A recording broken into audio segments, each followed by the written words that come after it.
Good evening, Charlie. We were like catching our breath, right? It seems like it gets every time it gets crazier. Listen, it wouldn't be Tifo who went scrambling 2 minutes before, but for some other reason, earlier today, my USB hub decided to stop working, so that was a bit of a panic. But it's working now, and we're here live on a Sunday. I apologize for it being on a Sunday. I got to work tomorrow night. As much as I would like to tell my local high school to find somebody else to announce lacrosse, I don't think they'd be able to find anybody else to announce that horrible sport. Well, I will say that the boys lacrosse is okay. Girls lacrosse, for those that don't know, is a completely different sport. They can't hit each other. They can't slash each other. They can't shoot if somebody's in front of the net. It's one of the most awful sports. That's why we appreciate rugby for letting the girls play just like the men do. Right? Are you in England by any chance? You went to see that game? I cannot disclose my location. There was a game this past Saturday? I can't remember the score, but I think there was a game. I don't remember a score of any game yesterday, other than my beloved AFC Bournemouth winning 1-0. Everything else that happened yesterday was a complete disaster. I also got ejected at halftime of my son's championship game for a second straight year, which we don't need to go into. Last year it was for yelling at a referee. This time it was for yelling at a Parks official, both of whom deserve to be yelled at for being complete idiots and not knowing the rules. But yeah, something that won't go on resume. And this will be the last time I play in my local city. So my last time I coach in this city league, because I've had enough of idiots, Charlie. I've had enough of them. Well, yeah, they're all around. I have to say, hola Valentina. Today we have matching shirts. So at the end of the show, wait. You put her in an FIU shirt? Of course. I think it's child abuse. Andrea, call the officials. Mateos. She's sitting right next to me. I just told him to call the officials because that's child abuse. Putting your beautiful daughter in that ugly shirt. She's wearing it very proudly. Very proudly. Well, I will say yesterday I did referee a really fun game in Weston, which we'll get to the score of in a little bit, between the team formerly known as UCF and the team formerly known as FIU, now known as Orlando U23s against Okapi U23s. It was a very fun game, 42-35. A lot of jogging. Amelia's mad I didn't mention her softball team, although she did win yesterday in their final preseason game. But there were also things in that game that we don't want to talk about because he's not watching this, so I can say he's a bit of an idiot. Okay, you should get some video of that. Anyway, enough of the idiocy, Charlie. Yeah, let's move on. Especially with that ref in the England game, whoever he was. Let's get to our episode 23. I'm Ross Davenport, back ref assigner, broadcaster, baggage handler, golf coach, all that kind of stuff. But Charlie Velasquez is my esteemed producer who keeps this show going in one piece. Even though he's got is that a wired headphone you've got today, Charlie? What is going on here? I don't want to talk about this. Okay? You look like you're going to strangle yourself if you pull it too far away from the... I do have my wireless ones, but they seem not to be charged. So, and of course I realized that like 2 minutes before. So, well, this is Tifro talking photography occasionally, presented by 401kfl.com. We will get to the man in charge of that website and business in a minute, the esteemed Mick Graham, Rugby. We also have some Miami Rugby. I always forget, Charlie. I remembered right before the episode that we kind of forget to sort of give people a preview of who's coming on. I know you do in the sort of in the graphic, but we don't really always forget to kind of talk about it at the start of the show. But we do have some Miami Rugby representative, a Trident's representative. We were going to have Cardinal Gibbons on, but we had a bit of a conflict with the time tonight. So we'll perhaps have Rocky from Gibbons on next week. We've also got all sorts of highlights. Maybe Evan Haig or Kerry O'Malley will jump on to give us sort of an update on the season as we go. But we have Dimitri from Trident and Luis from Miami after the big 305 derby this weekend. And, of course, we can't finish the show anymore without Chris Vassell. He's the fan favorite, Charlie. I think he's more of a fan favorite than you and I are. But he wouldn't exist in this without us. Maybe if he starts his own podcast, we'll be relegated into obscurity, and we will no longer be the number one Florida rugby podcast. Let me talk to him and see if I can do it for him. Don't get any threats. Don't get any ideas, Vassell. He's feeling a little better. He's feeling a little better this week because Life went and played. We'll get to that in a bit as well. They went and played a poor D3 side, and it didn't end up particularly pretty. But anyway, let's get to the show. Yes. We're going to talk about our sponsor first here. I think so, right? Yes. We'll get to Mick in a little bit when we chat about him, but we are going to give him the props at the top of the show here while we have as many people watching as we can, which doesn't appear to be as many as we normally do on a Monday night. But we should be back to Monday next week. But of course, you can always watch this on replay, listen to it on your podcast platform, whichever one you use. But Mick Graham of Brevard has graciously sponsored us for the rest of the season, as well as Charlie's amazing website, which had all the scores up pretty quickly yesterday. The only place to find those scores right away. But if you own a business or have a 401k, if you need a 401k Florida at 401kfl.com. Their business is to tackle your retirement plans, needs, and goals. Their team has the expertise in the field of retirement plans, both big and small. If your retirement plan hasn't been reviewed in a while, maybe consider a complimentary, that's right, free consultation by 401k Florida. You can visit 401kfl.com to get all of that kicked off. And again, a massive thanks to Mick for his support of this podcast and of Charlie's website, which he's also sponsoring. Again, one of the best local websites in the country, if not the best. It's good to see someone recognize Charlie's hard work. And again, if you're in need of any 401k services in Florida, please support Mick and his business. We'll get to Mick in a little bit so he can tell us a lot more about himself, perhaps about Brevard, who are in a rich vein of form at the moment, Charlie. They haven't lost, I think, in a while. We'll ask Mick. Mick will probably know when the last time has been lost. Let's talk to him, and he will, and he probably has something to do with that also, for what I've heard. We'll see how much credit he takes for it. I'm sure he'll take quite a bit, though. They're playing very well, very good rugby right now. Had a big win over the weekend. We also want to recognize those that have helped the podcast everybody that's chipped in over the last few weeks. Thank you very much. That includes Teresa Costa from Okapi, who gratefully helped out the show over the last week or so, and they also chipped in with Charlie for some of the videos of the Okapi game, including the U19's victory over Cardinal Gibbons this past weekend. But if you'd like to help the show, you can go to rugbyfl.com/GoFundMe, or you can Venmo at rugbyfl, or you can go to paypal.me/rugbyfl. And we would love it to have a second sponsor. Again, Mick Graham has graciously stepped up to really help, and he actually helped provide this little green screen behind me, so you don't see my beautiful kitchen anymore, but it's much more fun with a stadium in the background, I think, even though my gold wasp is sparkling. Yeah, so man, and you have to change your whatever cup you're using, because apparently it's green. Oh, so let me see this. Let's see. It's like you're drinking out of nowhere. Look at that. I like it. That was done completely on purpose. That's how we know that's how we know you set up that green screen like in the last 15 minutes, right? Yes, pretty much.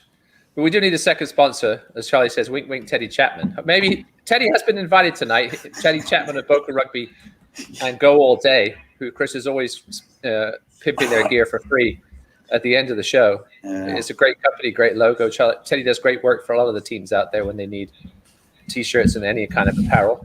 But again, thanks to all those that have helped out so far. Any couple of dollars chipped in here and there helps out. There's no doubt. All right, let's get to our next quick segment. We effed up. Charlie, are you on Facebook today?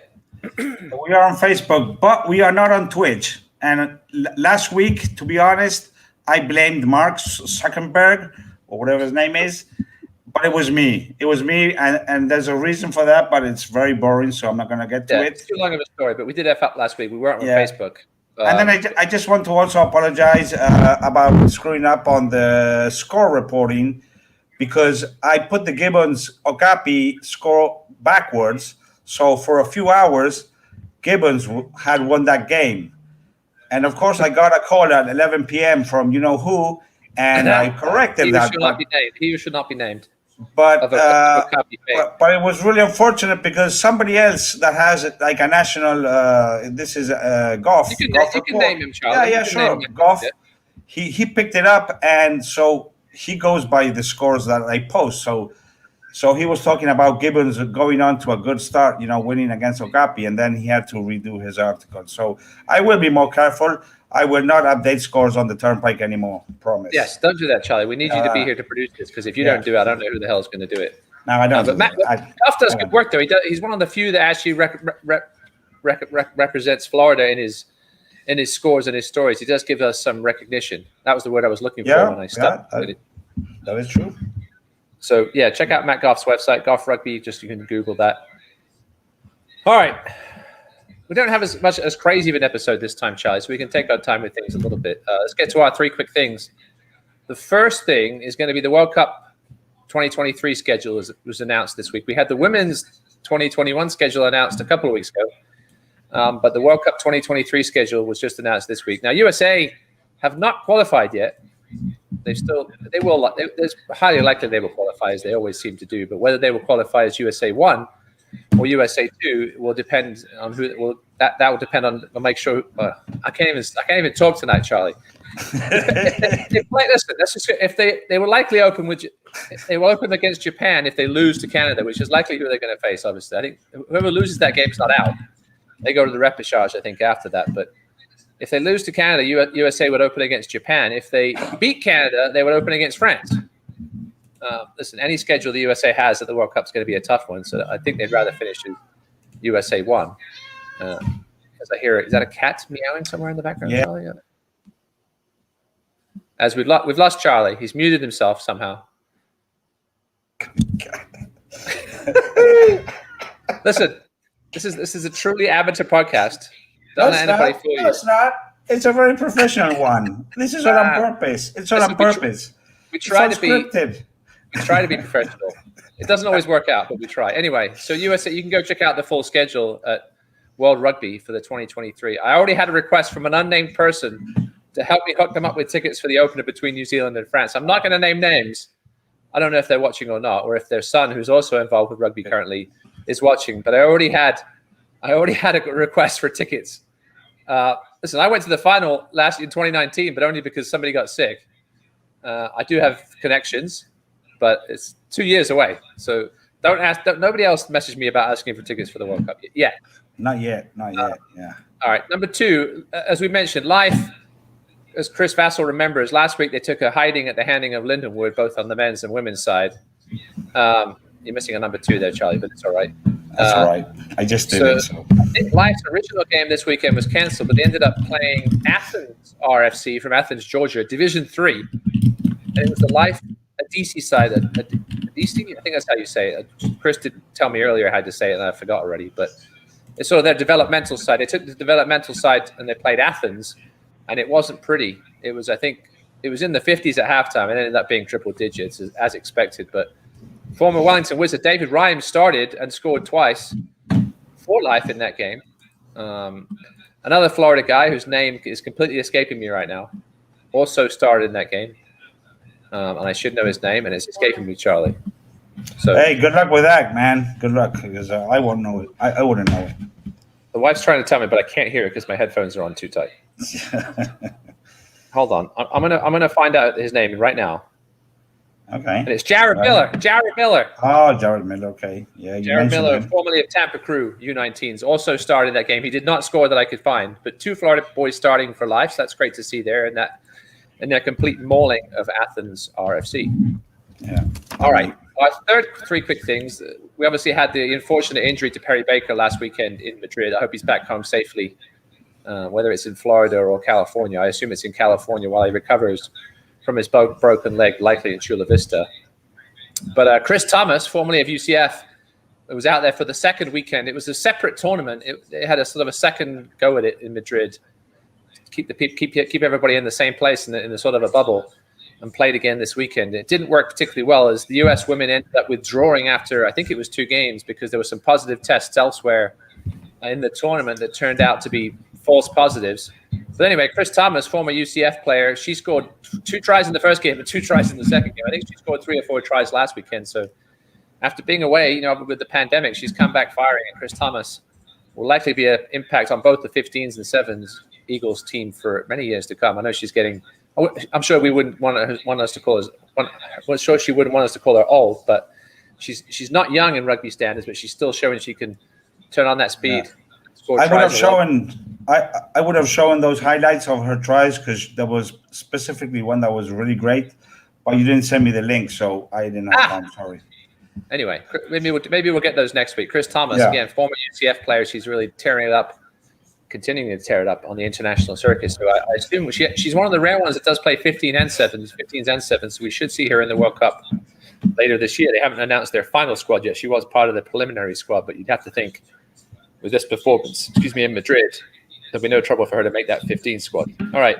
We also have our weekly Miami MLR update, Charlie. Are you ready for this? Let me get ready. I'll give you a second. Charlie, go ahead. Do we have a Miami MLR update this week? There you go. As Tracy Morgan said, no Miami MLR update this week. So we'll try again next week, Charlie. We'll keep trying. Yeah, it's going to come until we get an update. Things are starting to die down on the COVID side of things a little bit. Perhaps international travel starts up in the next couple of months. Again, especially from Europe. We'll see what happens. Maybe the original Frenchies will come back and really start getting that process going. And it certainly doesn't seem like 2022 is in the cards at this point, but maybe 2023. We'll see. All right, that's enough of the nonsense. Let's get to our first guest of the evening, Mick Graham. The head coach of the Red Hot Brevard Red Eyes. You see what I did there, Charlie? The Red Hot, Red Hot Red Eyes. Yeah, that was pretty lame. Thank you for joining us this evening. You're welcome. Thanks for having me. I like the angle. I like the camera. The sounds sure. good. Oh, good. Oh, you're good.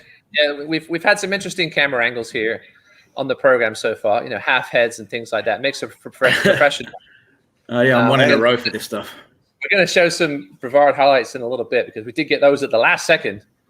I did notice, Charlie, before we went on air, that the person that scored at least 3 or 4 tries in this game was the one that sent the highlights in. So I'm 100% sure he really tried hard to make sure he got these highlights in here. But we'll get to that in a minute. Mick, tell us a bit about Russ, hold on a second. Yes. I have to ask Mick, who is sponsoring him? Because he seems to have a hat with a logo there that he wants to. Looks like it's in the looks upper. very cute. Oh, yeah, that's my logo. I can't even get this straight. That's awesome. That's the top of the opera house there. Yeah. When are we getting those? I'll pay for the shipping. Come on. They're very cute. They're very nice. Very nice. Yeah, they come in three colors at the closest store near you. And how many people actually know what that is, Mick, without having to ask you? I've got all sorts of stuff. Yeah, I get. I get. Are they sharks? Is it a M? That's yeah. I mean, you know the people from overseas because they usually pick it up pretty quick. Bloody Americans, I tell you, no culture. Anyway, this place would be great without them, wouldn't it? Tell us a bit about yourself, how you ended up here in Florida, some of your rugby background, some of your business background, and then we'll get into the 401k stuff. All right. Well, geez, this is going to try and wrap this up pretty quick for you. So, I was a CPA back in Australia, and I fell into sports management. I was playing rugby back there. I had a buddy that was a pro golfer, and I just finished my CPA degree, which in my mind at that stage made me an expert. So I helped him on a couple of contracts early on, sponsorship contracts. All right. What's his name? Paul Gow was the first guy. He was an Australian golfer. I ended up with a bunch of them in the end, and I merged with a company over here in the States, and then I sold that business in 2006, and I guess I sort of had a lot of money that I was sort of managing at that stage for all the prize money they won, and so the company I was referring it to, Merrill Lynch, said, "Hey, we better hire this guy before he does something else with it." So I ended up getting a job over here, and that was that. And then I got my own sort of practice about 5 years ago. I'm affiliated with a company called Raymond James. Oh, yes. And so I've got my financial planning office there, and we manage some portfolios. But the 401k side is really what we're focused on here for the last couple of years. It's pretty much as boring as it sounds, So we get these 401k plans, and we help the company sort of make sure it's structured well for the company as well as the employees. So we do everything from, helping them with their investment selections inside it to making sure that the plan, ticks all the boxes from a fiduciary standpoint. So, it keeps both the company accountable and also the employees. We give them help in making the right investment selections. So that's very important. Now, what size companies do you work with? Small to mid-sized companies. That's our specialty, really. So, in actual fact, I mean, probably a lot of the local business that I've got lately, or a lot of the business we've opened up lately, has been for 1 and 2 man shops. So, you don't necessarily have to have a 401k plan. I call it 401k Florida just for the fact it's a retirement plan, but it's really, we do IRAs and simple IRAs for businesses that are just getting off the ground. And so anyone who wants to put away some money, tax deferred or even, tax free, that's the sort of stuff that we help with and set up the plans to do that. So, and as I say, it's been a really good business. In the whole portfolio management world, you struggle, your client base gets older, they end up taking money out. In 401ks, people are putting money in, so it ended up being a pretty good business mix for us. Does somebody have to have their business in Florida, or can they be anywhere in the United States? We can do all over. We can do all over. It's just Florida. It's easy. I like to sort of get out face to face with people. It's been pretty difficult, obviously, the last 12 months. So, I like to go out and sit with the owner, and also do some face to face with the employees from time to time. So. Good stuff. So as you heard, Mick, 401k, if you're interested, even individuals, I assume that perhaps need help with their 401k, you can reach out to Mick via the website 401kfl.com. Or how else can I get in touch with you, Mick? Your email? Can I give your email out? Sure. MickG9. Which one? You tell them, Mick. How can I get in touch with you if somebody's out there and wants some help with their 401k? I mean, the website's easy. So you just go to the website. It's got a click link there, and whatever you send me comes straight to me. So, but my email address is mick.graham@raymondjames.com. Raymond James, obviously an established name company, but they're backing you up. That's great to see as well. Right, let's get to the rugby stuff. Once again, thanks, Mick, for the sponsorship of the show. It's amazing that you come in to help us, and I'm glad there's somebody out there. There's a lot of people that do appreciate what we do. Go ahead, Charlie. I just want a quick question, Mick. I didn't even know you when you called me. I just wanted you to tell us what sort of moved you to bring on the sponsorship. Oh, well, how could you not want to sponsor a program where the lead commentator here is a referee and, bags other referees? I mean, I just don't know any other podcast in the world that you could do that, where you can find those type of personalities. It's only one people like, pretty much. It's only one. Only one ref or on one show? Which one, Charlie? You get on, you call yourselves amateurs. I love it. It's great, Listen, maybe the banner across the banner across the bottom should say, "Geez, we're rough, but God, we're slow." so like most Florida rugby players then. But we're trying. Yeah. And again, Charlie and I came up with this during the pandemic back in the fall. We just wanted to get some more promo to the Florida rugby community out there. And it seems to be, it's a lot more fun doing this, the live stuff with the results and the scores. And speaking of results and scores, let's talk about, so how did you get involved with Brevard Rugby, Mick? I played the junior Waratahs back in Australia for, I played from 7 years old. I came from a pedigree of, my dad was a really good rugby player. So, I played rugby up until about 19, and then I went to rugby league for about 7 years. So, terrible. Yeah, I know.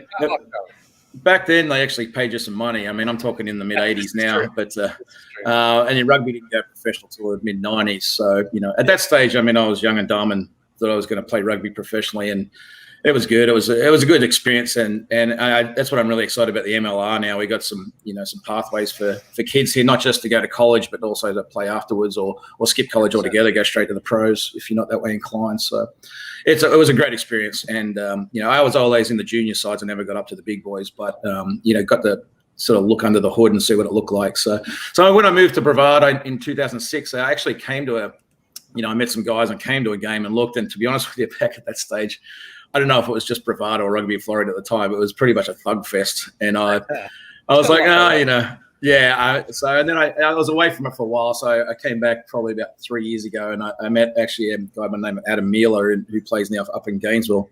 And I was having a beer with him one night, and he was telling me about the Red Eyes. So I said, I watched it a while ago. And he said, come back and check it out now. We're pretty good. So I did. And I was like, I played some touch with them over the summer, and good bunch of guys. So, I said, well, if you need a hand, then let me know and I'll see what we can do. So, I sort of helped out Scott Little and Corky Newman there for the last couple of years. And then I know Scotty now sort of trying to make a living. I think he's pretty busy with all these pavement work. So, so they've given me the reins this year.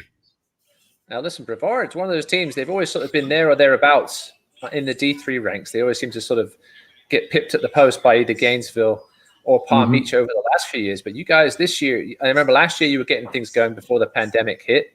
I don't think you lost a game last season. And then this season you're undefeated as well. What's really been going right with this team? Where's it been clicking? I think the guys are really starting to sort of follow a game plan structure rather than, moving away from a lot of individual brilliance that the club's always had. They've always had those, 1, 2, or 3 like really good players, and relied on those guys heavily to, get them across the line. But in those tough games, as you know, it gets pretty tight. and the ball doesn't get wide to the fast guys as much, and they get shut down, and that's when they an individual's not going to beat a really good team. You need a good team to beat a good team. So, and they're really starting to work on that. They're really sort of spreading the workload out. Their defense is a hell of a lot better in the last couple of years than what it has been. So, I think that combination has really worked well for them. Yeah, there's obviously been, as you said, some serious individual talent, which we'll get to see in a minute on the highlights, but you seem to be bringing them together as a team. Listen, Jacksonville, only came down from D2 a couple of years ago, and you really put the wood to the wood chipper yesterday. Charlie, have you got those highlights for us? Take a look. A beautiful day in Brevard County. Lots of tries here. First one is going to be an offload from the aforementioned Sean Prugger, who is watching and has commented. Nice little offload at the back of the left hand there. Dwayne Parks Jr., one of the sort of Brevard veterans, has always been around, one of the best speedsters in the state. Here's Jacksonville tying things up. Who was refereeing this one? I think it was Kiwi, wasn't it? Yeah. We had Kiwi referees. Up-and-coming refs. He's certainly doing well. He throws himself into all these games. He'll take any game. He'll go to Gainesville, Tallahassee. And he really loves the game. He's really taken to refereeing, so I hope he keeps it going. There's Jacksonville, I think, with a sort of slow maul inside the 5 here, and there's the grounding there. So Jacksonville tied things up, and it looked like it was going to be a tight game. Another set piece here. This time it was for Jacksonville, but trying to play it out. This isn't the premiership, boys. Yeah, they were trying to work it out their own 22, which is sort of always, a little iffy, right? So, and then these quick taps here, I'm like, okay, guys, you want to take one of these things, you better score. I mean, this is where we talk about this individual game. I mean, I'm like, rather kick it to the side. Let's get all line out play. But, if you do it and you want to take it, then you better score from it. Otherwise, we're going to be doing some laps next week. So. Yeah, there's Hybrid, who we saw play for the Stormers last weekend at Rugfest, scoring another try. So two tries and an assist for Hybrid so far. Yeah, he had a really big game. He actually got my award yesterday. I give a coach's award every week for, not just the play on the field, but the lead up to it and the work. He's just a workhorse, on and off the field. He's truly the heartbeat of this club. And I don't know, without him, we'd probably have half the numbers at practice. So, I think I'm pretty sure he might have scored 3 yesterday, actually. I think that was the third one we just scored there. That was the hat trick. Yeah. And this was a long kick through here that was just knocked on, I think. We've got to teach our camera person how to zoom. Yeah, it's going to be a guy that didn't make the 23 that's usually filming, unfortunately, when we travel. It honestly isn't too bad. He moves the camera. He or she, I should say. Well, you said he. It was a member of the squad. Yeah. I mean, Jacksonville and us probably have the same amount of numbers. So we had a B game yesterday, so we took up about 28 guys, and it was good to get everybody a run. So good stuff. Another try there in the corner. So we've got a little bit of a better view here. Yeah, I haven't watched the film yet. Yeah. A couple of side steps back inside. Yeah. That's a brave I have, cutting back inside against the grain. Waiting for those W8s to eat him up, but he's scored a few tries from your lineouts here. Mix, is something you guys have been that was the end of the game. Yeah, I mean, we've got some pretty good lineout calls. I mean, I think one of the young kids that are up and comers in our club, John Schreimer, he's really good defensively in the lineout. He can get up pretty high and win us a lot of ball on our ball, but he can disrupt a lot on their ball, and it's sort of when you can win all of yours and get 25 or 50% of theirs, it makes a big difference. For sure. Now, you've got a week off this week where you're looking to perhaps schedule a friendly, and then you've got the big rematch against Orlando, which I know was a tight game in the first meeting coming up in a few weeks. No, I think we'll probably end up trying to run a practice on Saturday instead. Give the boys a little bit of rest. I know they're all pumped up for this one because the way we looked at the way the schedule worked was that if we win this, we end up winning the number 1 seed in the division, so that gives us a bye and a home semi. So we were sort of all pumped up for that one, just to make sure we got across the line there. So we've got a few battered and bruised after this week, so it'll be good to give them a bit of a rest before we come back for 2 in a row with Orlando and Gainesville.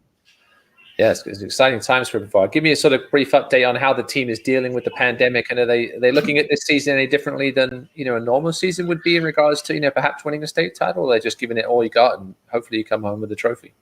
No, these guys, I mean, as you said, the momentum we started with last year, I think we had a big win against West Palm last year that sort of put us right up high. We built up a lot of good momentum there, and then we got pretty much shut down after that. And so for these guys, it's been a long break to get back to playing rugby again. So they're all full steam ahead for the guys there. So they're all pumped up to finish the season. But as far as the pandemic goes, I mean, yeah, we had we obviously didn't do a lot of practice that we wanted to do early. We're very fortunate that one of the major sponsors of our club is Medfast Clinics, who's an old boy for the club who owns a dozen or so urgent care clinics. So we've been able to get the boys tested and get the team tested whenever there's a scare or anything like that. So yeah, it's really, we've been very fortunate when it comes to that sort of stuff, that any exposures we can get the team tested pretty quickly. So. Great stuff. Well, Mick, thank you for taking the time to join us today. Again, thank you for the sponsorship. I hope Brevard keeps going as they've been going. Keep the momentum going. I know things have sort of been localized this season just because of the COVID situation, but I'd love to see you play some of the South teams, maybe the powerhouses down here towards the end of the season, whether it's in the semi-final or the final, and really see what you guys can do against some of these more established D2 sides. That'd be great. Yeah, I think we're looking forward to it too. Thanks, Mick. Appreciate it. Charlie, anything else you want to say before our legendary sponsor jumps off here? Charlie, we can't hear you. No, okay. There you are. Okay, sorry. I was chasing one of our guests that had not shown up, and so hey, Mick, thank you very much, and hopefully we'll see you again. We hopefully will see you at the finals this year. No, that's the plan. Okay, Fingers crossed. That's a good plan, and we'll have a change for one. Okay. I appreciate what you guys are doing for Florida Rugby too. Thank you, man. The future of it is recruiting the young guys, and things like this really help to get their names out there and promote the good stuff that's happening in the sport. Well, we couldn't do it without you guys like you also. Thank you. I appreciate it, Mick, and I can't guarantee anything, but if I do get to ref you guys at some point in this season, I may miss a knock on at one point during the game. That's all I have to say. I just miss me yelling at you. That's all. Cheers, Mick. Thanks for hanging out with us. Thank you. Thanks. Bye-bye. What a good man he is, Mick Graham. Appreciate him taking the time to join with us this evening. Charlie, you want to post the link if anybody wants to join us at some point this evening? If they've got anything to say, you kicked yourself out again, so I can't hear you again. Oh, man, I didn't kick myself. I think it was you. I think you kicked me out, so I don't know what's going on, man. I was trying to bring you back in just then, but yeah.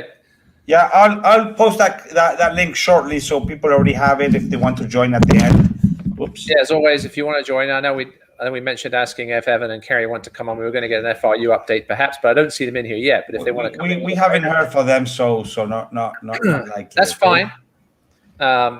Yeah, so post that link. Charlie will post that link in the comments on Facebook or YouTube. Grab a pair of headphones just so we don't get any echo. Give yourself a good internet connection. You can also do it on the phone as well if you need to. You can just click the link that Charlie posts, and it'll take you right into the room. It's pretty simple.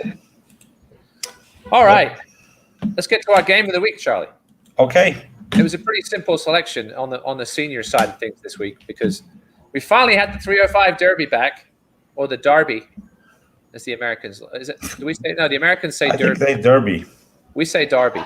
It's like Davenport and Devonport. You never know. You have to be guessing. I've been here too long. But anyway, the 305 Derby, Miami Rugby against Miami Tridents, was back this past weekend. Unfortunately, it wasn't much of a matchup. But now Miami RFC have been having their struggles, which we'll find out in a little bit from head coach Luis Lucas with regards to fields, and being able to get out there and practice and play games. So it was good to see them out at Rugby Fest last week with the team, and then great to see them back in the 15s side of things this week against the Miami Tridents. So let's bring in we only have one of our head coaches, right? So we have one right now because the coach from he had already told us that he was going to be he's working right now, so he may still join us from his car, Dimitri. Okay, all right. So we'll see if Dimitri can join us. But for now, we've got an apparent hostage situation here, Luis Lucas. Luis, we've got to work on your background, sir. Trying to find a place where I can get decent internet connection and then decent lighting. So this is what you get. I mean, you are in the 305. Charlie does remind us about how fun the internet connections there can be. Luis Lucas here. Luis, I was reading your rugby resume earlier today. It's a very impressive one. Thank you. I'm going to sign into my email account so I can pull it up here in a minute. But Luis played. You tell us a bit why you started playing rugby, Luis. Before I get to this. Why did I start playing rugby? Oh, where? So my first ever practice was actually at the German American club. I was playing for Miami Rugby, just practicing in that little field back there. But really got going in college at Columbia. Played for 3 years there. Kind of really fell in love with the sport. My best friend really turned me on to it, and then took off from there. Then started moving around and playing everywhere. Played in Denver, played in Virginia, played in Wisconsin, and then back here in Miami. Yeah, all over the place. What did you major in at Columbia? That's a very it's not obviously a rugby powerhouse school, but it's a very academic powerhouse school. What did you major in there? I was an economics and Hispanic studies major, so I did a little bit of finance after college. Okay, good stuff. Settled in academia. Yes, you've toured all over the place. You had some great success with Wisconsin, Wisconsin RFC, with big powerhouse team up there. You got to the national final a couple of times, or 4 times, right? I think we did three tours and 1 win. That's good stuff. We've had a couple of Florida teams get that far over the years. It's been a little while. I know Palm Beach probably came close as recently, as well as Fort Miami on the women's side. So let's talk about what we're doing at Miami RFC. Let's go back to the start of the pandemic, Luis, and sort of kind of fill us in what went wrong here in this season with Miami. Nothing really went wrong at the beginning. We were actually pretty lucky to be able to get on to the German American club and really just play touch and kind of hang out. It was a way to keep the team together, a little bit of camaraderie. But yeah, once we started sort of thinking about a season, we didn't really have many options for contact practice, actual rugby practice. Okay. We didn't really have the opportunity to get prepared up until maybe January. Late January was really when we started hitting and really get playing actual rugby. Still didn't really have a home field, so we reached out to the Tridents, and they were incredibly great. And Jose was awesome and said, "Yeah, whatever you guys need, let's get you guys on our field." And so we were able to have the game this weekend on their field, thankfully. Yeah. Oh, it's great to see. Now, obviously, you guys in the same city. Was it just a question of the parks that you were originally using wouldn't let you have contact? Because they obviously seem to be able to find. What was the difference between the 2 squads? Ridiculous differences between the city of Miami and the county of Miami. Yeah, just little crap here and there. And then who and we didn't know the right people. Jose definitely did, and I think that really worked to his advantage and to their advantage. But ultimately, it also worked to our advantage because we wouldn't have been able to really get our season going, and we wouldn't have been able to start practicing without the backing of, I guess, the field permit and actual season getting going. Yeah, I know there's been a number of teams out there that have really strong. I know SoFlo, RFC, another new team from South Florida, they're really having trouble finding fields just because it does help that when you're an existing club, it may give you an edge. But you've seen with you guys, it really hasn't helped, and that just being a new club has really been tough for them to get in with a city or a county as well. So you guys got going a little bit last week. Ruggerfest was the sort of first real competitive stuff you'd had? It was a bit of a preseason, the only real preseason we had. It went how it should have gone. We had a lot of tired guys. That start-stop schedule for any sort of all-day tournament really kills a lot of folks. But yeah, had great competition, started off the day well, and then met a really good Life team and a really good Naples team that played really well throughout the tournament. So it was I think good for the younger guys that were just coming onto the team and learning the sport and learning the quality of rugby in Florida, just to get a sense as to what they can expect in the 15th season that we're embarking on now. For sure, yeah, getting a bit of a late start, but we're glad to see you getting involved on the 15 side of things. Tell us a little bit about how the club stands sort of personnel-wise. Have you lost a lot of guys due to the pandemic? I know Miami being a transient city. Yeah. We lost so tourist heavy. I know things have been open here for a little while, but tell us how the roster's looking and some guys to perhaps watch out for the rest of the way.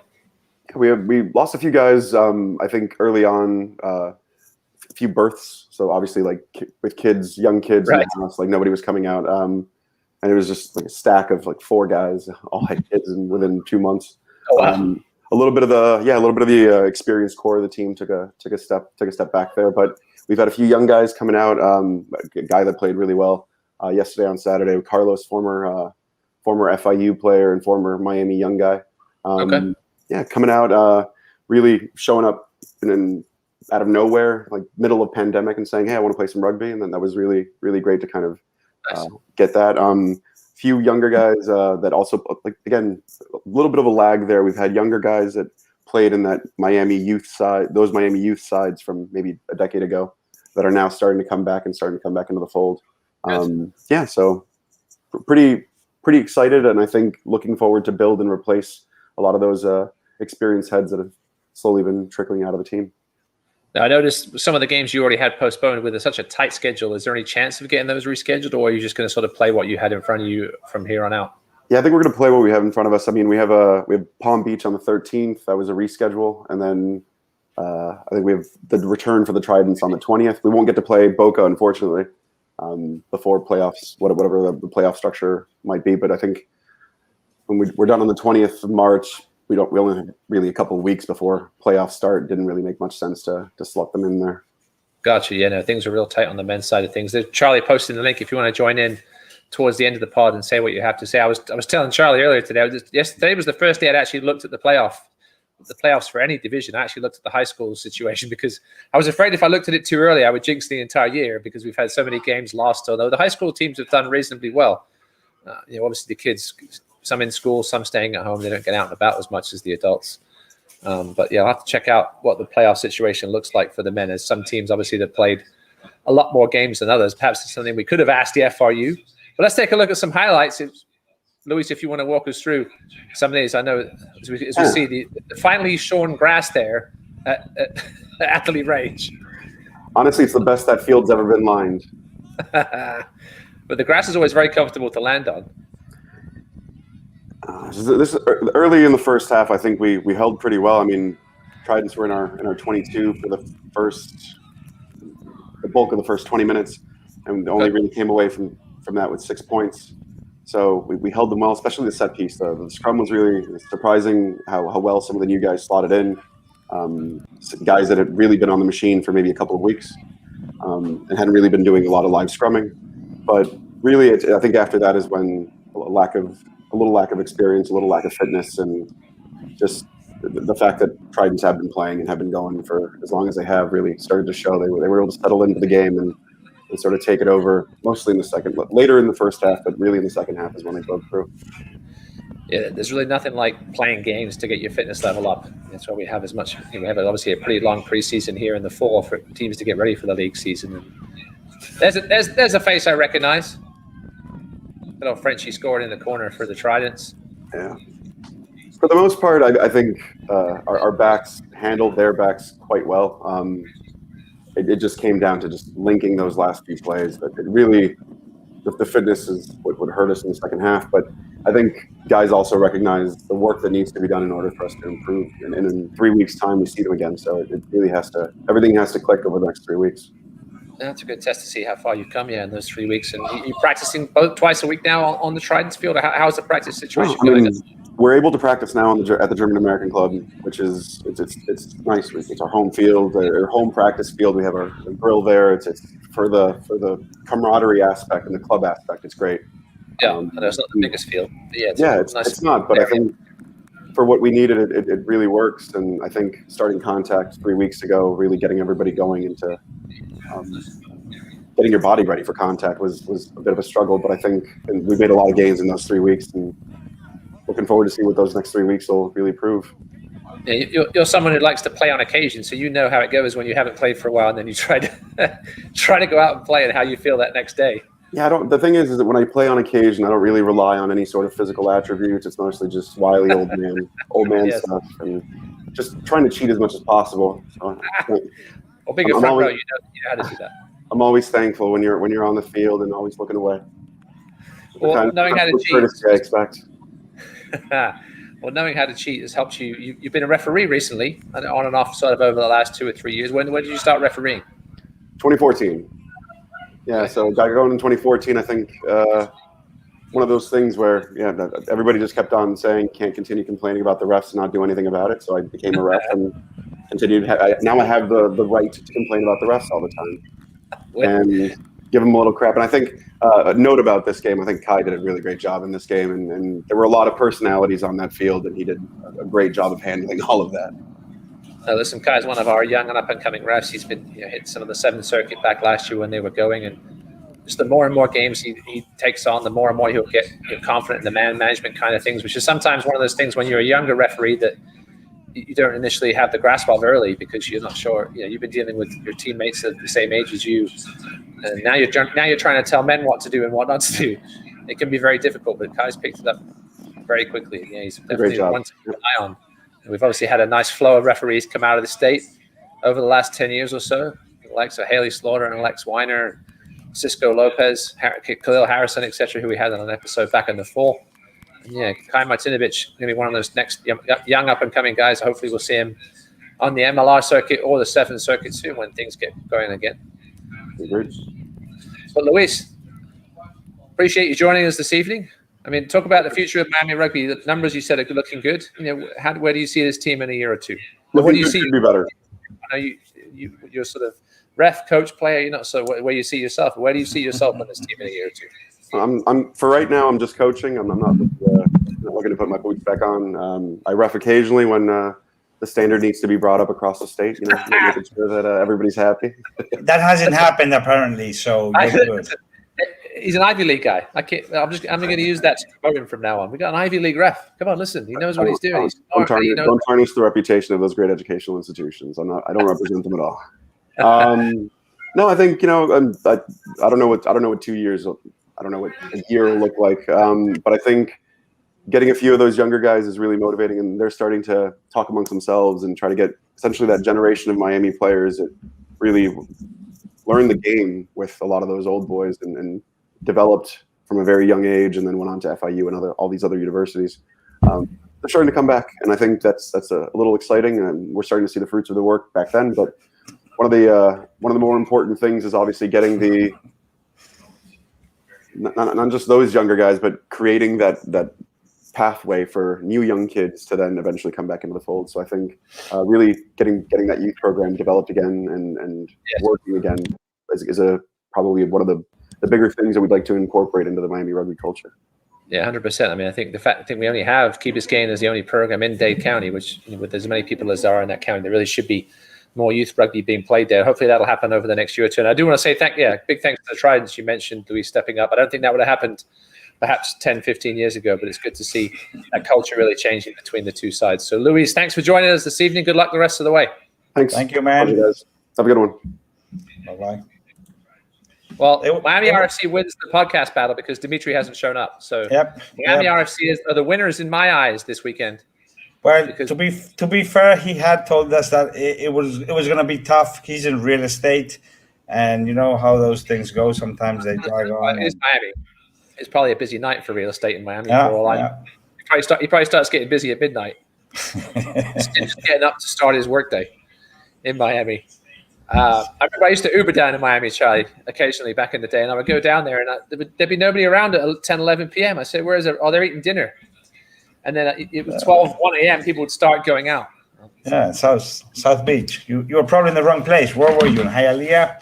No, South Beach, 100%. It was just started getting busy till then. All right, let's get to the rest of our scores. You want to show the highlights first, Charlie? No, we're going to mention our sponsor. Yes. I missed it. Once again, thanks to Mick Graham, who joined us earlier. If you have a 401k, or if you want a 401k, you're part of a company that runs a 401k, the team at 401kfl.com has the experience to tackle your retirement needs and goals. Visit 401kfl to kick things off. Again, thanks again to Mick, who joined us earlier. If you missed that, you can always go back and catch the replay. Genuine rugby guy right there, Charlie, and loves to help out how he can. Thanks again for him helping out on the pod with the sponsorship. Okay. What do you think if we go over the rest of the games, showing the highlights? We can bring CV in maybe to help us comment a little bit. We're bringing him early. We're bringing him on earlier and earlier every week. He's going to want a check soon. Let's look at the scores first. But pull me up the score. There he is. Okay. So what a handsome. It's a good thing he's a handsome lad. He's muted anyway. It's a good thing we can mute him if we need to. Let's pull up the score. There was a couple of big upsets this weekend, Charlie. Let's take a look at the scores from the top, and when we get to one with highlights, we'll stop. We were going to talk about Gibbons Okapi earlier. Zoom in a little more, Charlie. I'm blind as a bat, so there we go. There we go. So we had that. Obviously, Fort Lauderdale is not playing the rest of the season, so that game against Boca was a postponement, or a cancellation, I should say. Miami Tridents 46, Miami Rugby 0. Tampa went down to Naples. Naples stepped up and beat the Crew 34-17. Pelicans against Sarasota was postponed due to a slight COVID issue with one of the teams. Orlando continued to sort of keep up the pace with Brevard on that side of things. 24-10 with the win there over Gainesville. Scroll down a little bit, Charlie. There's the big. Oh, we've gone too far. There we are. Brevard with the big 39-7 win against Jacks. We saw those highlights earlier. SoFlo continue to be unable to find a field. They were supposed to host Ocala this weekend, and instead Ocala ended up playing Pelicans. Do we ever find the score of that one, Charlie? I think we kind of forgot about that one. But anyway, Ocala got a late friendly together with Pelicans, whose game against Sarasota was scrapped. And I'm sure the score that I completely forgot about that one. But anyway, SoFlo, hopefully they'll be able to get going at some point with a field. If not, they'll have to play all their games on the road. Naples with a forfeit over Tampa. I'm not sure what happened in this one. I assume it was just a case of numbers, Charlie. But yes, most likely. And then Orlando's D4 side knocked off Lakeland 50-7. Daytona with a nice shutout win over the Indian River / Claymores combo side 31-0. Tampa women. Now, I thought this game might be close. Tampa have got some talent, but Fort Miami have got some serious numbers. A lot of new players, but also some players that have played. But things didn't go so well for Fort Miami on the West Coast. Lost 53-10 there. Their first game also, right? Yes, their first game of the season. They started a little late, pushed the game back. The women did a smart thing and sort of spaced out their schedule, so they're able to move games around. One thing the men sort of haven't been able to do because they picked a schedule that was so packed. Staying with the women, Jacksonville 24, Indian River 5. I heard from Yusuf Johnson, who ref this game. He said Indian River, who Charlie and I didn't think they would have a team at the start of the season because they were struggling for numbers. They got people sick at the last minute, but they were apparently much improved this past weekend. And 24-5 is a very respectable loss to Jacksonville. That score there. Now there's the friendly 62-5 Pelicans over Ocala. Pelicans probably angry they didn't get to play. Man. You were doubting me, huh? You were doubting me. No, I forgot all to check the games. It. Okay. Today I was talking with a coach from one of the youth teams, and he was asking me for some scores, and I said, "Well, they're on the website," and the guy says, "Oh, I just wait for them to get on Instagram." So honestly, I have to be. Does his name rhyme with Schmiss Massel? No. Is his smiling face right here? Listen, any scores you need, they're all available at rugbyfl.com, Chris. It's not like you're new to this. For the love of God. Anyway. Hey, man. Sorry. Jacksonville coming off that Jacksonville U19s, I should say, coming off that loss to Boca. Kenny Hanley was busy, probably tending to his sheep. We'll get to you, Kenny. We certainly didn't talk. Six Nations didn't happen this past weekend. I'm not sure what you're talking about. We can perhaps talk about that at the end with people that join us here. But Jacksonville bounced back from that defeat to Boca and defeated Cape 38-3. Here's the first real upset of the day. Wellington. I'm not sure if they'd won a game before this one. Key Biscayne were, I think, undefeated, right? So this was a bit of an upset, but Wellington, we know what they can provide when they get things going. They knocked off Key Biscayne. We got some highlights for this. Let's get some highlights of that game. Yeah, Wellington always a big physical side. Key Biscayne, not known for being the most physical side, but they obviously have the best ball skills in the state. Give me a second.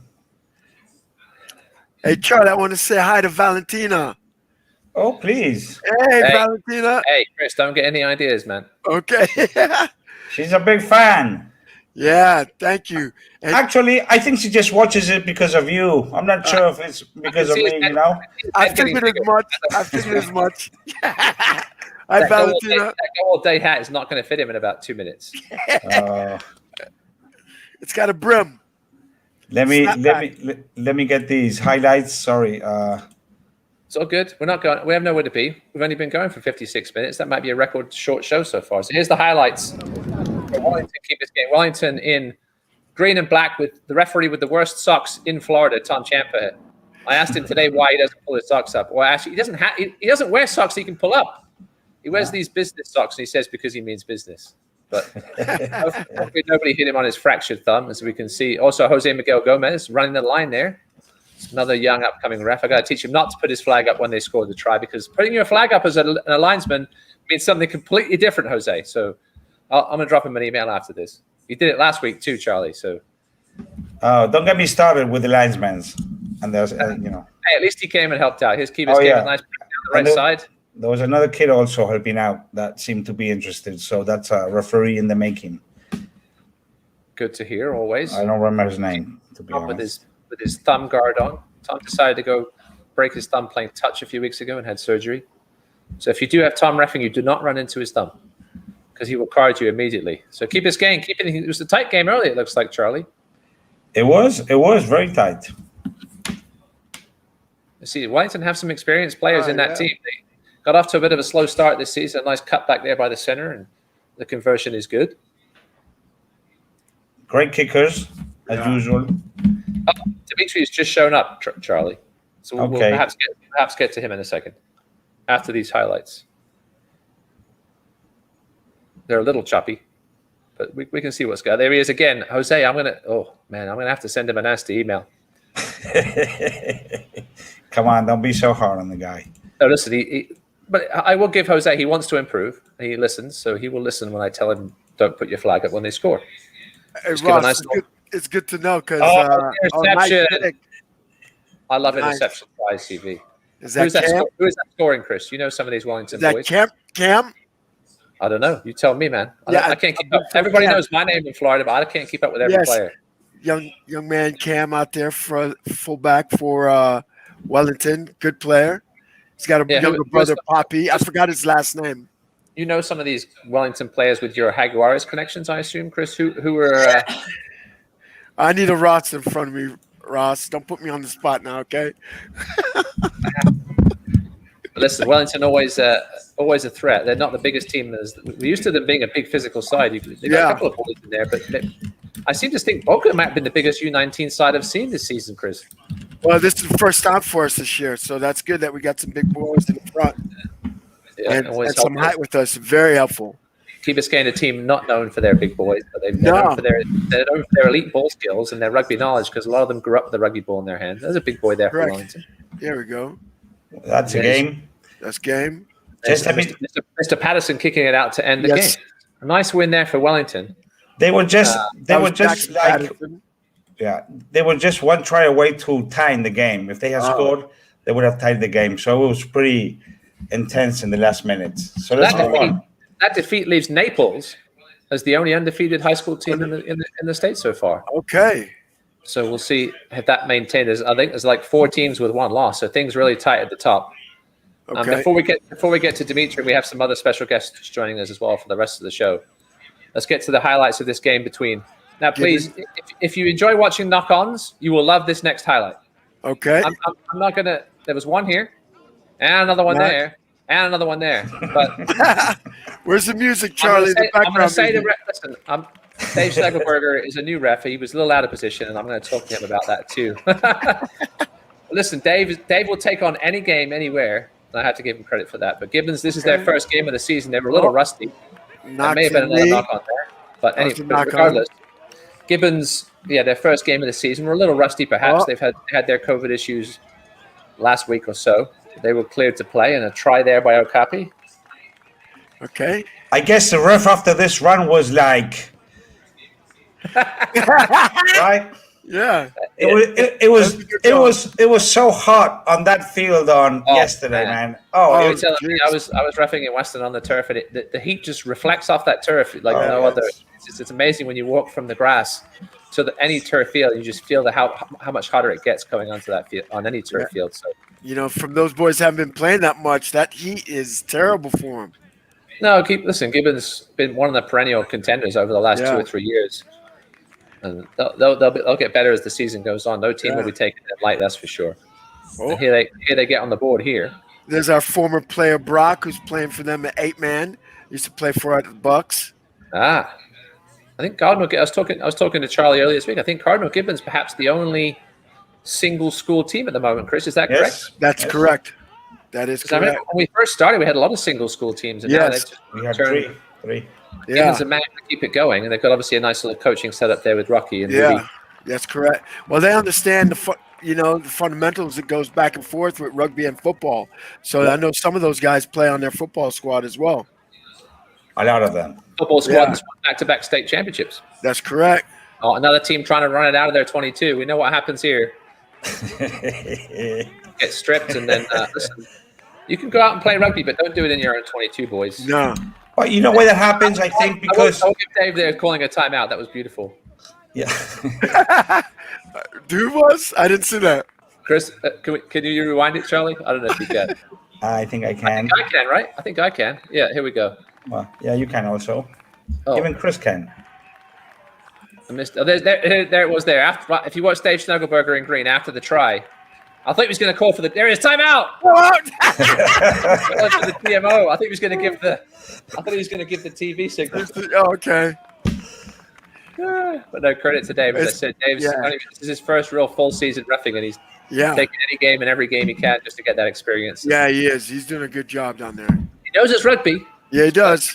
He's just got to sort of figure out the whole refereeing side of things, positioning and what to watch and what not to watch. Here's a try for Gibbons in the second half. Is Dimitri still with us? He is. So we'll get to Dimitri in a second, I think. Let's get to Dimitri right after this, Charlie. Yeah. Okay. Yeah. They ran it in. And then we'll get to some of our other special guests. One who's very special. Who's in that? The head. In the head. There we go. We did. Now you also notice here left side. Oh, Charlie, I was gonna mention the doctor getting in the handshake right here. Oh, there you go. With that, no mask on, he wants a piece of everybody. Saying, thank you for not making me have to get the stretcher out. That's good to see. Right, quickly. As he's late, I'm going to be quick with him. Dimitri, bring him in. I think he's audio only, so we won't get to see his handsome face. Hold on. Did we lose him again? I think we lost him. He was here for a minute, but he's gone. If he comes back, we'll go again back. But we just lost him. That's right. If he comes back, we'll get back to him in a minute. But I'm not going to interrupt anybody to get to it. Oh, there he is. Get him in, Charlie. He just came back in. Dimitri, are you there? we had him for a second. Then we lost him again. Now the screen's gone black. So we're having some connections issues here, guys. My goodness. Oh, I can hear you, Dimitri. Can you hear me? No, he can't hear us, Charlie. So anyway, maybe we'll get to Dimitri next week. Yeah. I think that's better because we rather have his only face on. We do have other guests to get to who've been waiting. So let's. Yeah. Before I get to the Vassal and Cagney Coburn show, which I want to finish the show with. Are you going to get Dimitri out of here, Charlie, before I do it? I'm trying, but for some reason I can't. I'm going to have to kick him out, which I don't like. Okay.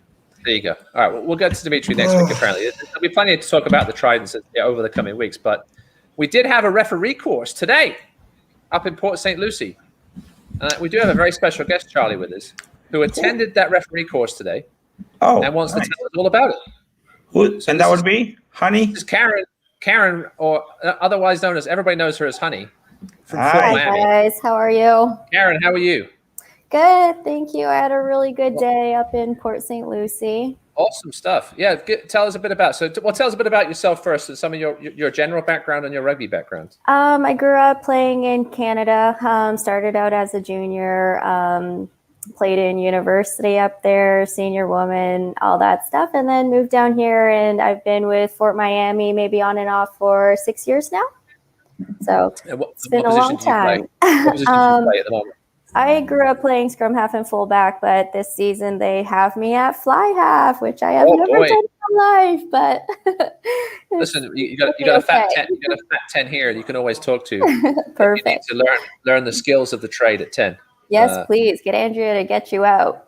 Yeah, for sure. Well, we won't talk about yesterday. Yesterday was a little disappointing, but first game of the season, I assume just great to be back on the field, I assume, for the girls. Yeah, absolutely.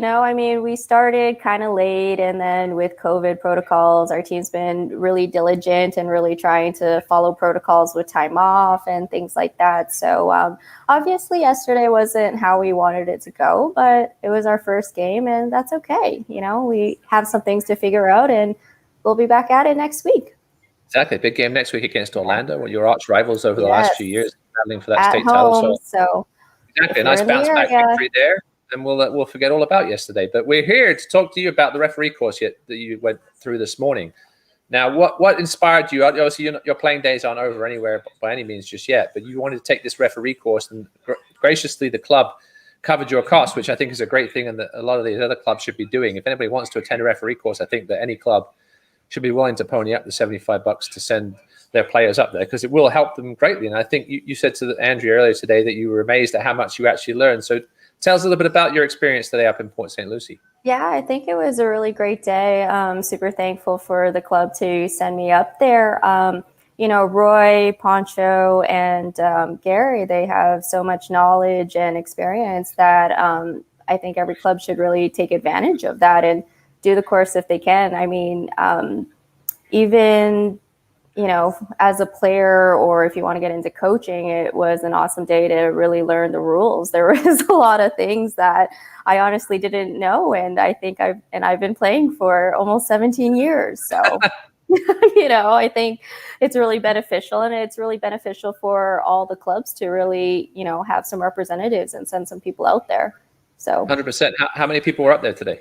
There were 6 of us in the course, and we did some theory, some in classroom notes, just going over expectations, management, and then we moved outside and did a lot of hands-on activities. So going through different situations, what you can expect at a ruck, what you can expect at a line out, referee positions, things like that. So it was a really good day.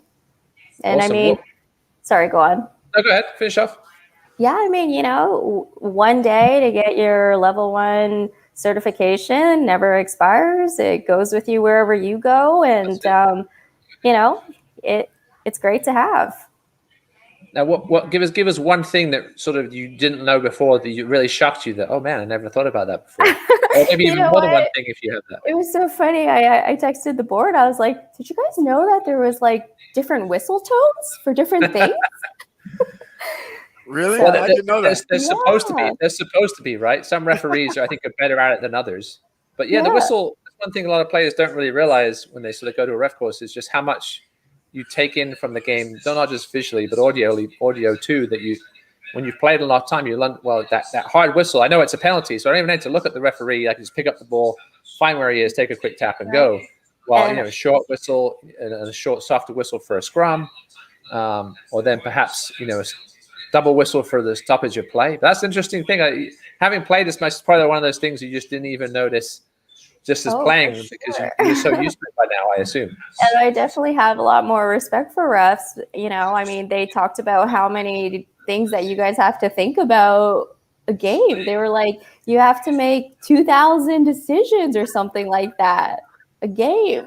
So, there's a lot of things that you guys have to look out for, and, safety and things like that. So it was really good to be out there. Yeah, I mean, the breakdown alone, you're watching the tackle player, you're watching the tackler, you're watching incoming players, you're trying to watch the offside line, you're watching the ball, make sure nobody knocks it on. It's part of the learning refereeing, when you learn to step back a little bit. First thing I remember when I started reffing was to get my eyes off the ball. As a player, you're always watching the ball. And as a referee, that was one thing I really had to get used to, was get your eyes off the ball, because there's not a lot happening on the ball. Right. It's what's happening, guys coming not through the gate, and guys coming off their feet, and there is a lot of stuff to watch. Now, is this something you perhaps want to take up after you finish playing? Yeah, of course. I mean, I'm not gonna lie. I don't know if my body could handle playing much longer, and I would really love to stay in the game and give back to the game. And I also think it's really important that other women take this course. You don't really see that many women refs out there, so. Yeah, we've had a number in Florida. They've come and gone. Haley obviously, really went to the next level and traveled all around the world as a referee. We've had some come and go. Whether it's we had Marissa, who played at a high level and then decided to have some babies, so she kind of stopped reffing here and there, but she wants to get back into it. And it would be great to have some more female referees in the ranks. There's no doubt about it. And even just something to have some goal setting and something to move on and move ahead with, after you stop playing, once you get to a certain level and things like that. So, doesn't mean your rugby life or rugby career is over. It's just a different aspect now. So. Yeah, I mean, especially if you don't have the time to commit to coaching, which is obviously, 2 nights a week, plus every Saturday, plus just the the off-field stuff you have to take care of. Refereeing, it's once you get your qualification, it's you getting to the field and making sure you know what you're doing. And it's a lot less of a commitment. But Karen, great stuff. Thanks for going up today to take that course. I hope maybe we see you out on the field at some point soon. Maybe during the summer, if you guys don't play sevens, you can come out and ref some sevens. That'd be awesome to see. Well, thanks for sharing your story with us. Thanks for having me. Bye. Cheers, Karen. Appreciate it. All right, great to talk to Karen there. Spent the morning and afternoon up there in Port St. Lucie. Anybody who has to spend a whole day with Gary Nation and Roy Monk and Pancho Lopez has to be given some credit. Especially with Pancho. As much as I love them, yeah, spending a day with Pancho is not easy. Because you know what, All right. Pancho is. Is he a friend of the pod, Charlie? I'm not sure because I haven't seen him. Control is not commenting too much, so I'm not sure. You know who he is. You know who he is. Pancho is taken to coaching now, which is referee coaching, which is great. His refereeing days, his feet and legs are letting him down a little bit, but he knows a lot, and it'd be great to have him out there as a coach over the next few years. Hopefully, he can continue on that path. You know, Russ, I never knew that there was different tones of the whistle. Only at the end. Only for the end. Oh, listen, there's some serious. If you go on YouTube and look about. There's some referees that if you get to the next level, I'm not very good at that. I have tried it in the past, but yet you can cover that I know how to do. But you can cover the hole in your whistle and really get that. That's for him. But no, there was only one sound I heard when you almost swallowed the whistle. That sound it made, it was like. I was actually talking to Jose yesterday, this young ref, because he did the U14 game, which was really amazing. Those little kids from Key Biscayne, man. Yeah. The kids are playing or reffing, you're saying? No, he was reffing. Jose was reffing the U14s. And at some point, he blew the whistle like 3 times. And each time it was beep, beep, beep. And the second time, beep, beep. And it was just a scrum. You know? Too many times, I see. Yeah, but so he came in and asked for, my take, and I told him, hey, and actually, what's his name that did the other game? Tom. Yeah. Tom has a good whistle technique. So does Pancho, man. Pancho's the best, let me tell you. No, it's one of those things that, Tom tells you, go on YouTube and look up refereeing whistle techniques. And so especially the way they call the tries now, where you can manipulate the whistle in your mouth and with the finger over the hole. You can watch a game just listening to the referee, like with your eyes closed. Oh, wow. Now you can. Now you can. Well, those, again, as I mentioned to Karen, those of us that have played the game know when you hear a certain whistle, you know exactly what it is. You don't even have to look at the referee. You know whether it's a penalty or a scrum. Some referees are better at it than others. Well, speaking of referees, why don't we get these guys on and to round up, like this guy, Jesus, and this guy. I don't want to see that shirt. What's up? We've got Cagney Corbin joining us, who we watched his highlight last week, and we also have Kenny Hanley joining us from Orlando. Kenny, the only part of the game I watched was that first try. While I have you here, talk about that first try. So, I wouldn't have given it. I think. Hey, can you turn off the TV, Cam, please? There's no noise in the background. Is that you, Cagney? No, it's not me. Cagney. It's Cagney. Mute him. Yeah. So, So I wouldn't have given it. I think he asked Owen Farrell to give a command to his team, got the team huddled up. Now, why the water guys were on the field or whatever, I don't know. It's why we don't have the, the water breaks and the timeouts and such like that. So the water carriers, I don't see them as an excuse. However, he definitely didn't give the England defenders chance to get back in position to defend what was basically walking for Wales, And I think it was a bit unfair on England, being a Welsh supporter, but being a referee as well. I think it was just, it was a wrong call, Yeah, for those that didn't watch the game, England had been penalised quite a bit early, and there had been another penalty just inside the England 22. And referee spoke to England captain Owen Farrell and said to him, and Owen said, "Look, can I go talk to my guys?" And he said yes. And then that's when he turned around and started talking to them. The water boys came on, as you said, Kenny, which may not have been appropriate, but before, I think at that point you allow the captain to have some time, and then just keep an eye on things until you say, "Okay, let's go." And, you start getting ready, but the referee just decided time on, blew the whistle, and Wales kicked to the corner and scored. Yeah, and everybody was sort of. It reminded me of this thing in my soccer game on Saturday where we had 2 players down the field, and the referee restarted play with 2 players down the field. I said, "What?" There was a smart question by Dan Bigger, asking, can you just let me know when the game is back on, when the time is back on? And he did that, but he did it at the point where England weren't ready to defend, which was, a bit unfortunate for the England players. But that wasn't the be-all and end-all of that game, though, unfortunately, for England. But and the second try, I wouldn't have given that as well. That was a knock-on. I don't know if you saw that. I haven't seen the second one yet, but my dad also said it was a knock-on. Absolutely, yeah. So Louis Rees-Zammit went to catch a ball that was slightly behind him. He managed to pull the ball onto his body, didn't have control, fell to his leg, and then bounced backwards, and then hit an England player, which came then towards the England goal line. And Liam Williams then followed up, scored the try. And they gave that after a TMO decision, and I thought it was a bit of a shocking TMO call. And we saw one in the Ireland game as well, where I can't remember who scored the try, but it was clearly pressure down on the ball, and they went, lost control. I was like, these professional referees making like huge mistakes with TMO facilities. Yeah. And you can imagine what the pressure we are getting, on our level without TMOs, on a live field, just being a single referee in the middle of the field. So it's a tougher world being a referee. No, listen, it is, and they still make mistakes even at that level. But as far as I know, England didn't deserve to win the game anyway, just like they didn't against Scotland. So yeah, we'll take our 2 losses, and we'll move on. Yes, I'm gonna suggest let's move on to what you guys stay around, please. But let's finish with the highlights we have, because we have those from Naples that they sent us. Oh yes, I completely forgot about Naples Tampa. And I really appreciate the effort, because it's a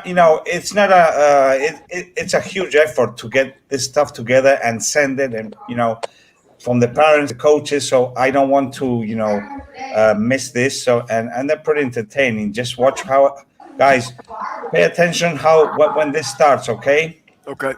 Yes, look at the left side of your screen on the first clip here. You should not miss that part. Okay. We've all been here, especially Cagney.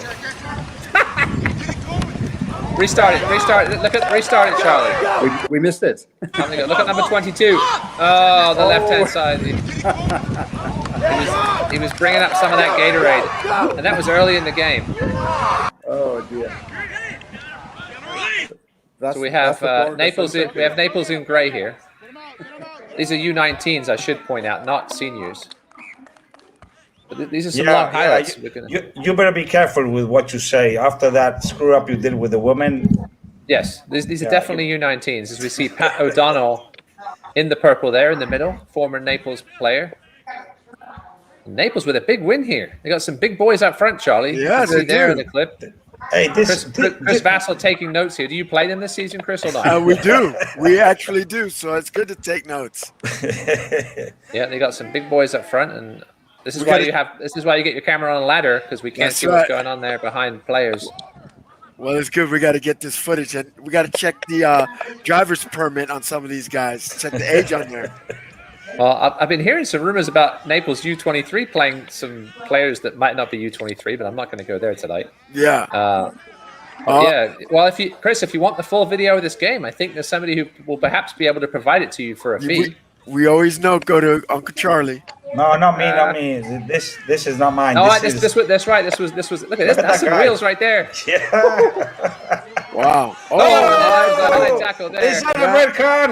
Is that a red card? I'm going to say I wouldn't say a red card. It's definitely a yellow card and a penalty try. I don't know what Pat gave there. On, man. I don't know. Short line out. They did a short line out. Take note. Okay. They got some athletes, Chris. Yeah. Yeah. Hey, let me tell you, this is like the most interesting and exciting championship right now, because we have like 5 of the 8 teams.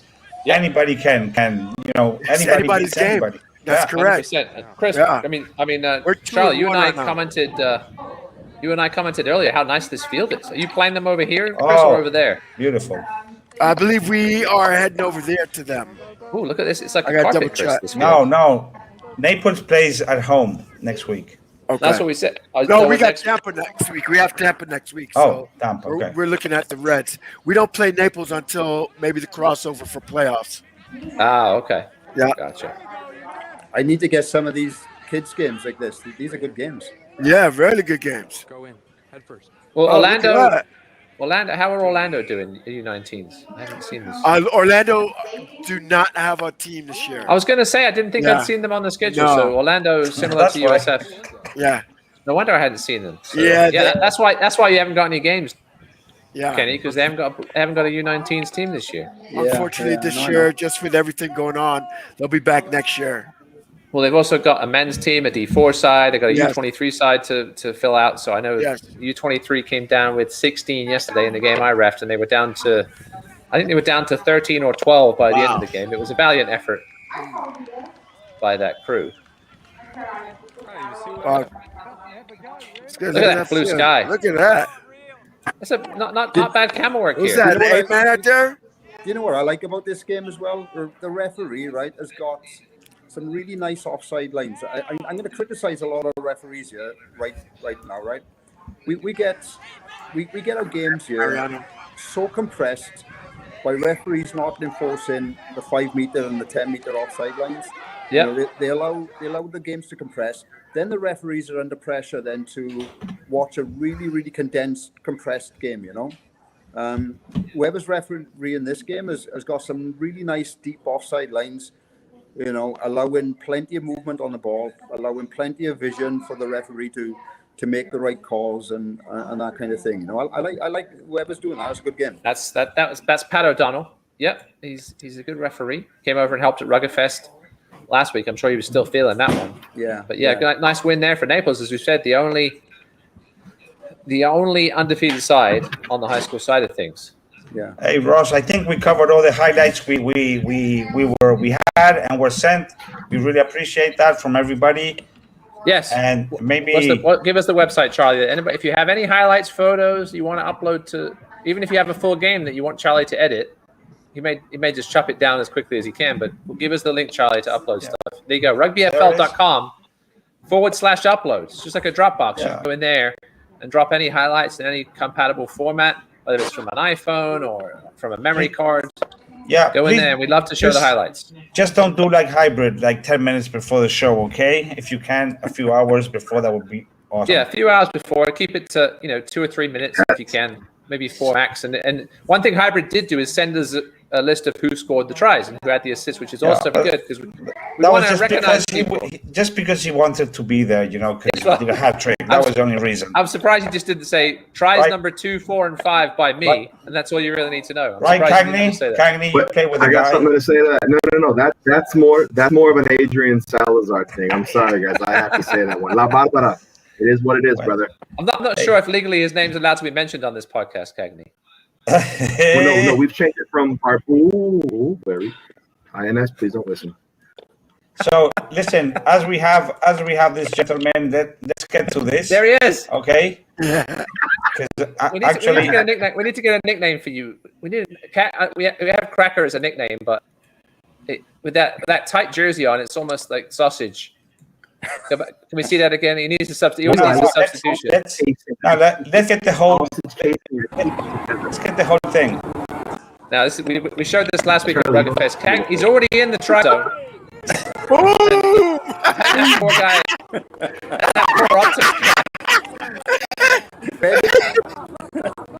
The flying sausage asking for a substitution. with his hands on his knees. Get me out of here. But again, as I mentioned last week, Cagney, that poor guy has a family. I know you've done that to several people over the years. Yes. But this is a friendly Rugby Fest 10s in the middle of a pandemic. You can't be sending people to hospital. Yeah. Hey, Chris, I want to keep Chris employed. So everybody in the medical facilities in Broward and Palm Beach counties, I was just trying to do my job. Okay. As Sean, otherwise known as Hybrid, says there, he did have a full road trip and then it was only to Jacksonville. It wasn't that far. Let's be honest. But anyway, you should have seen the pressure I put on him. I had like a ticker every half an hour. It says T-2 hours, T-1.5 hours. But he did the job. Thank you very much. Charlie doesn't mess around. But before we get to finish things off here, I did bring Cagney in for a reason. Him and I had a chat a couple of weeks ago, and we talked to Ryan Forston a little bit about this. They're bringing rugby league to South Florida. We've had it on the Southwest coast for a while. We've had it up in Tampa for a couple of years, and also up in Jacksonville for almost a couple of decades now. I think they've had the action up there. So Cagney was talking. My daughter, what's going on back here? You're just being a clown. You need to be in bed. Anyway, Cagney wanted to come on because Cagney has a concern. She wants to be on the show, man. Bring her on. Bring her on. Bring her on. Be a crowd member in the background. Just you got to be quiet. We're going to talk about something serious here. Cagney has a feeling that the addition of rugby league, which will be played after our season comes in, will have a negative effect on our 7 seeds. Cagney, give us your thoughts. Hi, Amelia. Give us your thoughts, Cagney, on rugby league and what negative effect it may have on Union Sevens this summer. I've got to go back to my text and make sure I said negative, but hey, guys, thanks for having me. I did have a concern because obviously, with the pandemic going on right now, we don't have a surplus of players. We're also struggling to make sure we field 7s, 15s, and now we're throwing league into the fold here. And obviously, league it looks to be 8 out of 9 straight weeks from June and July, where we don't always have enough players to field tournaments for 7s. Ross, you do surfing, I do Fiji. Charlie, you've been on the back end of doing schedules with us left and right the whole time. And it's really crazy how, all throughout the week leading up to scheduling, we get teams pulling out left and right. So my concern, my concern is how are we going to ensure, from a referee and being able to schedules and holding competitive rugby throughout the summer, is it going to have a negative effect? So I just wanted to bring it up to the table. Obviously, I know what Ryan's trying to do here in South Florida, tap into that untapped demographic. I mean, I think phenomenal job. I went to high school with a lot of Ryan's families. Ryan is trying to reach out to players who the common recruiter for rugby would never cross the railroad tracks, if you will. I think there's a hidden gem, no different than Memphis Inner City Rugby. I just want to know, what effect is it going to have if people are going out there and games are being canceled left and right? Is that going to leave a sour taste in the mouth of people who are trying to get involved in the sport now? Yeah, I mean, obviously they're having trouble getting fields at the moment. I haven't talked to Ryan where he wants to go that way. Hopefully by the summer, fields aren't an issue. Kenny, I'm not sure how much of a rugby league background you have, but you've obviously been here in Florida for a while. There's Kenny on the mic. Yeah. With the T-Fro mic. Kenny, what are your thoughts on this? Do you think the addition of rugby league down here in South? Again, we've had it for a couple of years in Tampa. Yeah. And in Jackson, Naples. Is it going to have a negative impact this summer on 7s? I don't think so. I think there's enough untapped talent here in Florida, and it's a shame that you see so many athletes, come out of high school, go into college, and then they just basically quit anyway.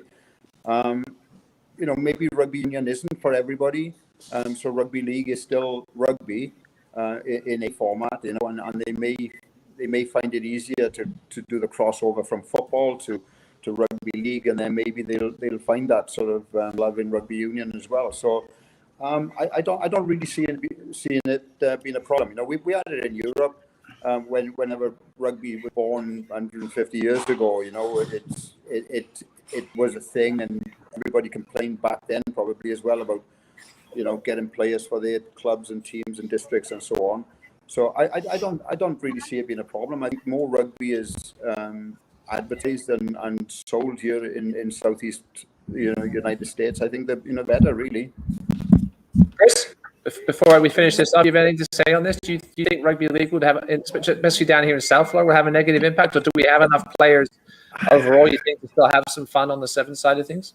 I think we should just stay focused with just having 7s. League is a good another building block, another platform for us to get out there. But right now we're struggling just to even get our 15 side filled from all the way up through the men's side, youth all the way up. So, I mean, league is a good secondary option, but where would you have it? Just South Florida, then Jacksonville, and then other teams out in Atlanta. Right, so yeah, they'd be part of this big, I think it's USRL, they'd be part of, and the Florida division or South division does have the teams, Jacks, Tampa, and the South, and in Naples at the moment. And I haven't seen it have too much of a negative impact as Nelsonville Pride. We'll get to him in a minute. What's up, Nelly? Now, is there an overlap? What's up, bud? Is there an overlap in schedule from league and Union Sevens? I mean, yeah, so it happens from all June. That's a good point. And there's my dad with a good point. He just texted me. We have qualified rugby league referees down here. We barely have enough referees to ref Union. I mean, I know it's nowhere near as difficult to ref league as it is to ref Union. And I know they had trouble in Jacksonville when the Axemen first started getting qualified refs, but that's another interesting thing to see as well. Well, we'll see how that all sort of unfolds. It's a good. Sorry, Ross. It's a good thing to build, but we just need to keep our. Sorry, Cagney. We just need to keep building what we're trying to build right now and get a staple union with 15s and 7s from the youth, women, all the way up. You know. Yeah, I mean, I think there'll be some players that go off and play league. Cagney finishes off on the subject as it's yours to bring up. No, it was just going back to Chris. Do schedules overlap? And correct me if I'm wrong. I saw the schedule was every week of June, every week of July, except July 4th, and we are at some tournaments for 7s during that time. And from a referee standpoint, is it not true that it's 2 referees per league game? Correct? Is that not how it operates? I'm not 100% sure. I try to stay as far away from that sport as possible for obvious reasons. But if that is the case, I mean, they've had teams here and have found referees. With, obviously, without even, I don't know of any of our union guys that do ref league. Maybe they're just doing it sort of on the sly and haven't told us. But it's going to be an interesting situation this summer. Obviously, 7s is perhaps still up in there just due to certain cities and counties, whether they allow that big of gatherings. Hopefully, things will be a lot better by the summer. But we will see. I do want to apologize to Steve Boss Manningly, who did mention that I missed a couple of scores earlier. The team formerly known as FAU up to Tallahassee and played the team formerly known as Florida State 48-38. That was a nice win there for FAU, who stay undefeated. Or Palm Beach U23, as they're called. And I forgot to mention the game that I refed. Okapi against Orlando U23. Okapi got out to an early lead. Orlando got out to an early lead. Okapi picked them back in the second half, and Orlando ran a gas in numbers. They had 5 in the scrum at one point. We went uncontested. But it was a fun game, 42-35. Okapi in the end. All right, Nelly. Yo. We got to teach you how to not put a fan. Charlie will teach you to don't put a fan. Yeah, block it with your big head. That